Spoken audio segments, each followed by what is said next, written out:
In this lesson, I'm going to have a look at cost and management accounting, sample assignment 3, question 1, as we get it in the ICB accounting program. So let's have a look at how this question is asked.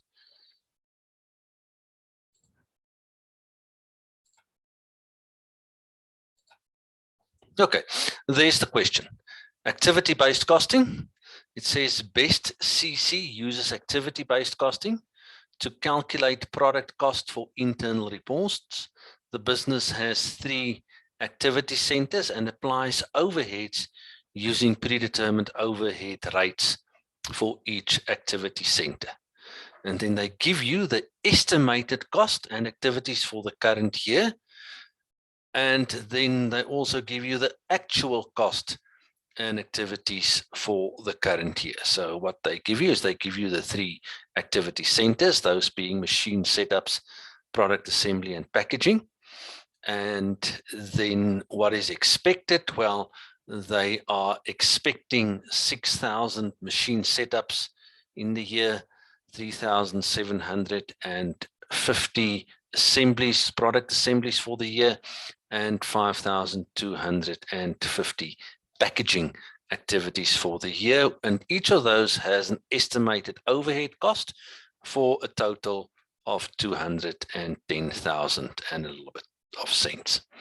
The actual cost and activities for the year is given to you just under that. So the setups were a little less, the product assemblies were a little more, and the packaging activities also a little less, and obviously it was able to measure the real overhead cost for all of those, and you are given it. And then they say the following. They say determine how much of the total overhead was applied to products during the year, and how much overhead was over-applied or under-applied by filling in the missing data in the schedules provided in your answer book. All answers to 2 decimal points. Let me show you how it looks in the answer book. So in the answer book, you have 3 uncompleted columns, and the first table says activity center, estimated overhead, expected activity, and predetermined overhead rate. Now, let me just show you what's happening here. Okay. As far as the activity centers are concerned, you are given the activity centers. It's machine setup, product assembly, and packaging. And that will not change. Those activity centers stay exactly the same. So you can simply put that in.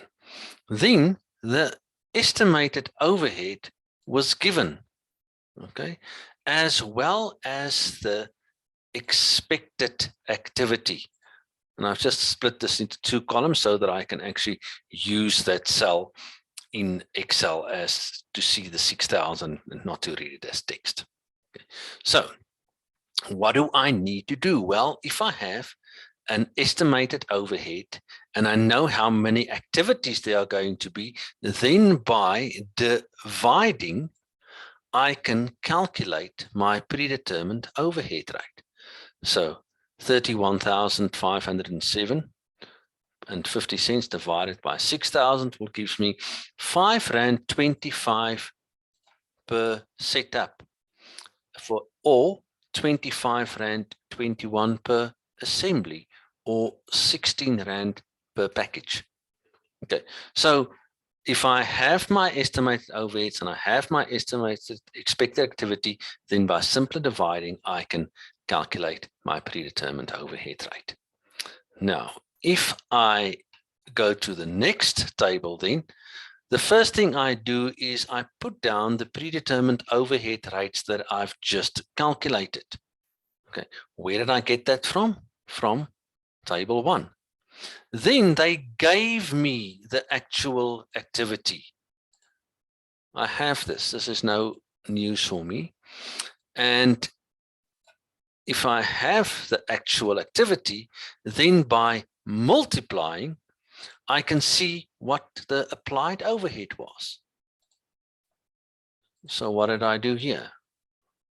I simply said 5.25 multiplied by the 5,880 actual setups at the predetermined overhead rate is the applied overhead of 30,877. So we've divided, we've multiplied, and believe me, it gets simpler because now we take the overhead that was applied from table 2 and we take the actual overhead cost that was given in the question, and we simply subtract.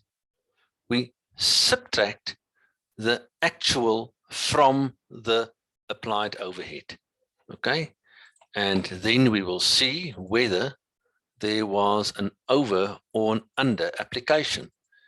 If you subtract the actual from the applied overhead and you get a negative amount, then it means that there was an under application.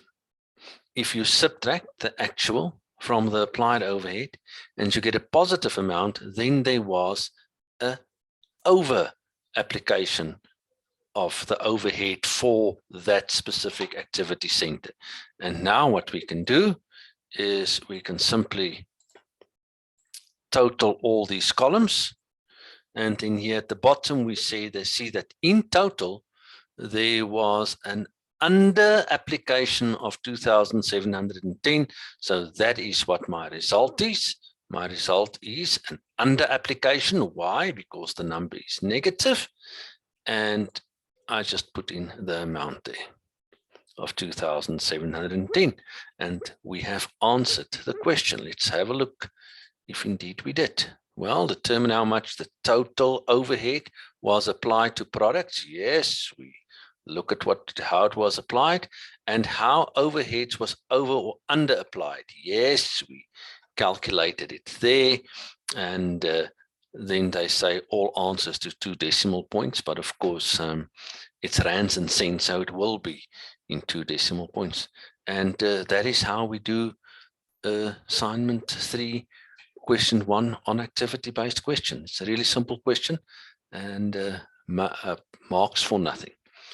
Okay, good luck with this question in the exam, guys.